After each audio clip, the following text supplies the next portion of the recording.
Hey guys, in this video I'm gonna do a live cold email breakdown and show you the difference between a bad cold email, a cold email that gets reported for spam and doesn't get replied to, versus a good cold email, a cold email that you can send and will get responses. Actually, the cold email that I show you on the live breakdown, the rewritten one, I used it in a campaign. I got some insane amount of responses, the ones that you would typically get maybe in like a campaign that you run to a subscriber list. And instead I got it to cold contacts. I generated like 20 to 30 leads in 1 month for the business I was working with. So make sure to watch this video and learn how to do it yourself.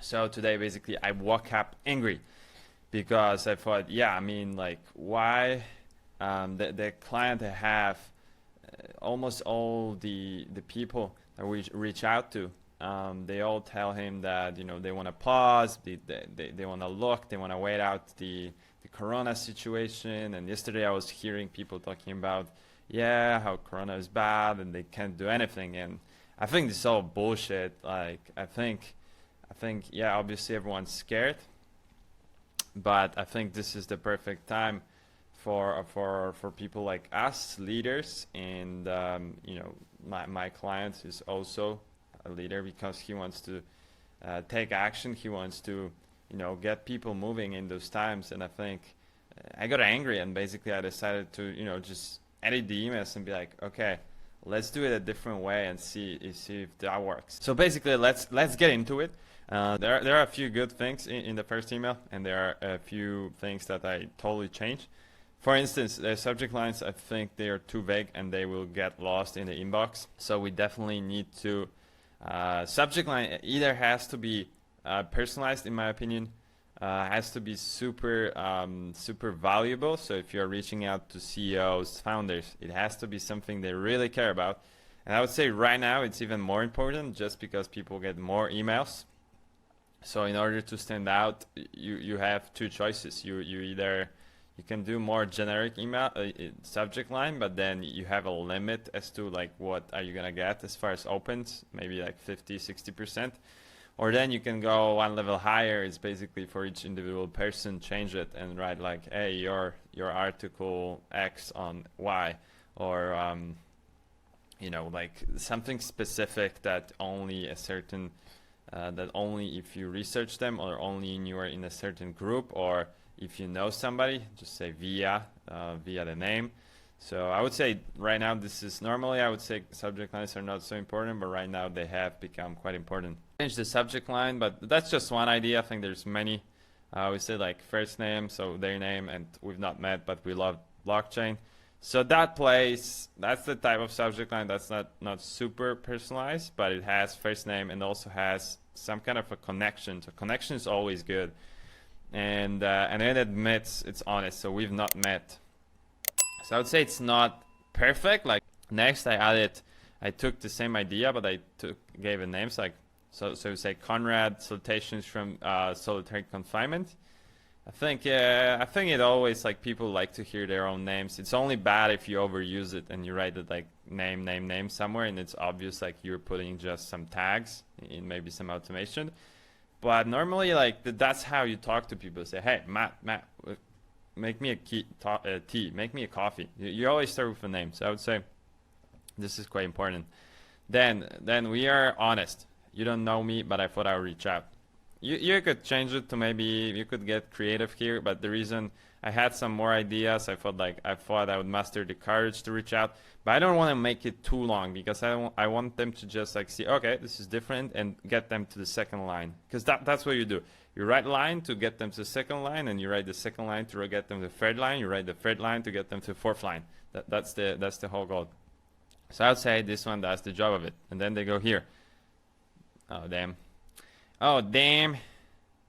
Okay, so then there is one I wanted to include, and I used it in before campaigns. It's a commonality is always strong, and this is one thing we have. So we say, first off, we have something in common. meaning we both love blockchain decentralization. And that's true because we are reaching out to companies that are involved with this, meaning like probably like 99% of them really dig the idea of blockchain decentralization. That's why they're in this space. There's no other reason. And I just added a small comment. I like using the brackets to add like something like personal, like make this email less dull.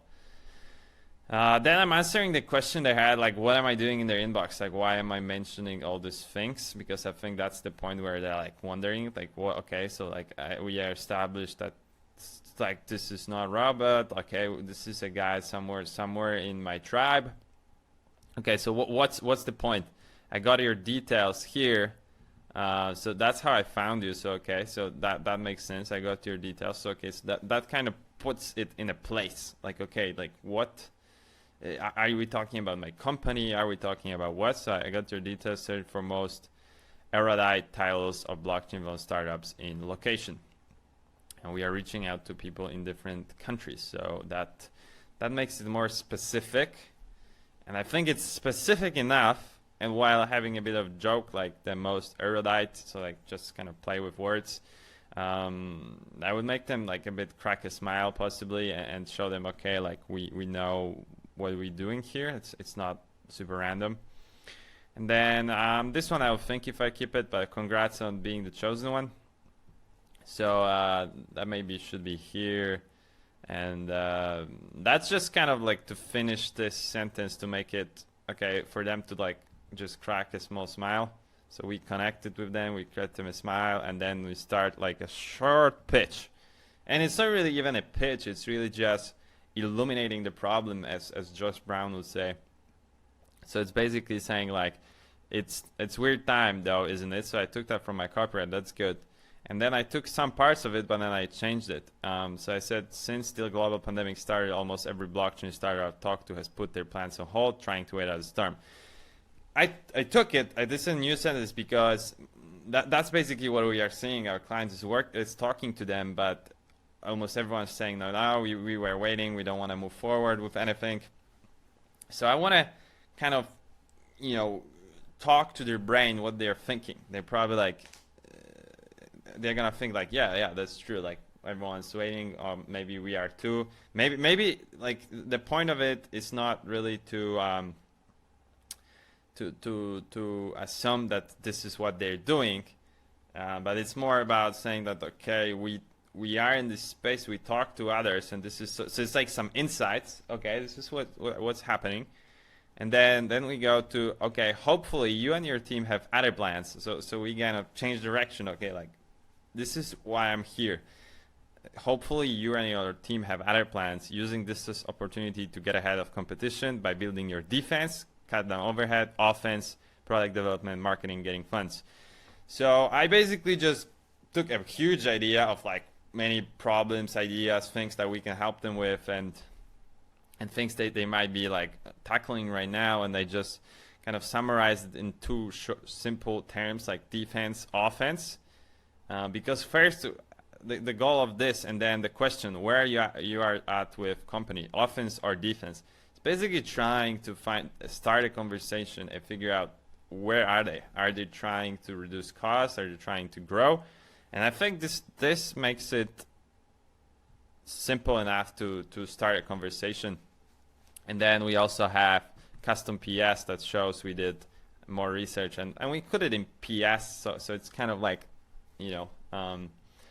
under the radar, and then it increases our chance of getting replies, because there's so many good things in that email, enough of good things that make you, okay, like this guy took a time to write this.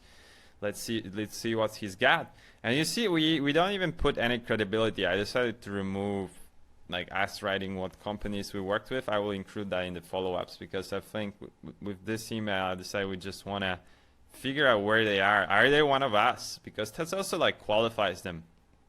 Are you going on offense? Are you just pausing like everyone else, or are you actually trying to do something? So that's it for this video.